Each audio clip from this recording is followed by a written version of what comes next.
बालिग होने से लेकर, क्या माँ बाप बालिग होने के बाद माँ बच्चों को बिठा के कहते हैं आज से तुम्हारे ऊपर क्या है, फराइज वाजिबात शुरू हो गए, आज से तुम्हारे ऊपर क्या है, सजा और इकाब का दौर शुरू हो गया। जिंदगी में सबसे ज्यादा अब फूक फूक के कदम रखने के दिन आ गए। पहले जैसे खलंडरे नहीं हो तुम, पहले जो करते थे उसकी माफी मिल सकती थी, अब सजा और जजा मिलेगी। नमाज छोड़ोगे तो सजा मिलेगी, रोजा छोड़ोगे तो सजा मिलेगी, झूठ बोलोगे तो सजा मिलेगी। हाँ, ये कितने माँ बाप ने अपना फरीजा अंजाम दिया बच्चों को? क्यों? उनको खुद पता नहीं है ना, वो क्या बोलेंगे बच्चों को, जबकि फरीजा आपका था कि आप बालिग होने के बाद अगर बच्चा हो तो बाप समझाए, अगर बच्ची हो तो माँ समझाए बुला के, बेटा अब तक की जिंदगी जो थी वो जिंदगी थी जो तुम्हारे लिए क्या थी, बिल्कुल अल्लाह की तरफ से गिफ्ट थी, गोया कि कोई सवाल जवाब नहीं था तुम्हारा। आज से सवाल जवाब शुरू हो रहा है तुम्हारा। आज से एक एक हरकत पे तुम्हारे क्या है, बराबर गुनाह और बराबर नेकियां लिखी जाएंगी। और इस जिंदगी में, इस नौजवानी में खासकर इनहिराफ दीन और इनहिराफ शरीयत के जितने काम हैं, बेटा बच के रहो। देखो ये हराम है, ये हराम है, ये हराम है, ये हराम है, तुम्हें मालूम नहीं होगा, लेकिन याद रख लो ये सब कुछ हराम है। हमने बताया कभी? इसी वजह से आज के बच्चे क्या हैं, बेदीन होते जा रहे हैं। क्यों? उन्हें कोई समझाने वाला नहीं है। समझ आती भी है, ठोकरें खा खा के किसी के पास फंस के कब 25-30 साल के बाद रो के बैठता है, मैंने ऐसा कर दिया, वैसे कर दिया, हाथा हादर नहीं, फला हादर नहीं, अपनी नौजवानी खो देता है, सब कुछ चला, तब जाके उसे एहसास होता है। लेकिन माँ बाप की जो जिम्मेदारी थी उन्होंने पूरा नहीं किया। दीन तो उसके ऊपर क्या है, बालिग होते ही फरीजा हो गया। हर बच्चे को मालूम होना चाहिए बालिग होने के बाद गुस्ल का तरीका क्या है।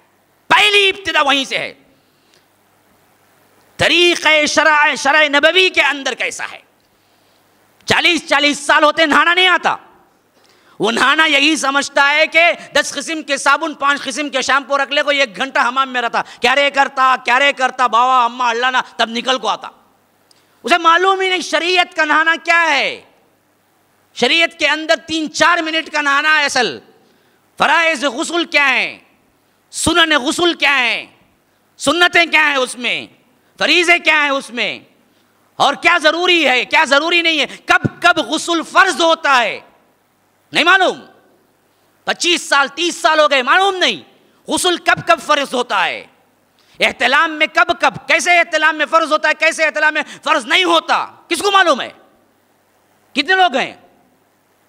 कहते हैं उलमा का काम है। अरे ये शरीयत है तुम्हारी।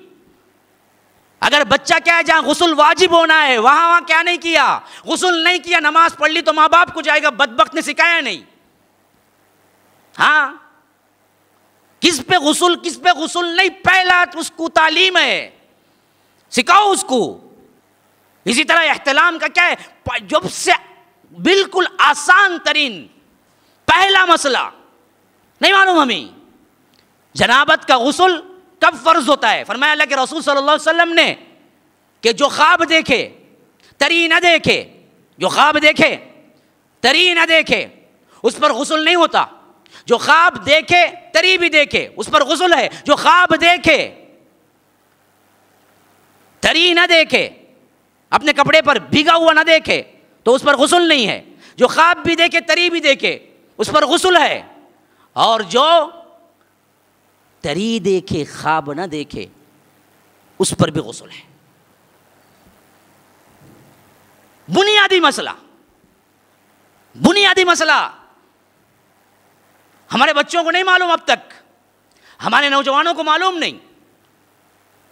बुरा ख्वाब देखे, याद है ख्वाब, लेकिन क्या है, तरी नहीं देखते हैं, गीलापन नहीं देखते हैं दामन में, तो अल्लाह के रसूल सल्लल्लाहु अलैहि वसल्लम ने कहा कि उस पर गुस्ल नहीं है। खाली बुरे ख्वाब से नहीं होता। बुरा ख्वाब भी देखे तरी भी देखे, या ख्वाब ही ना देखे लेकिन तरी देखे तो भी उस पर है।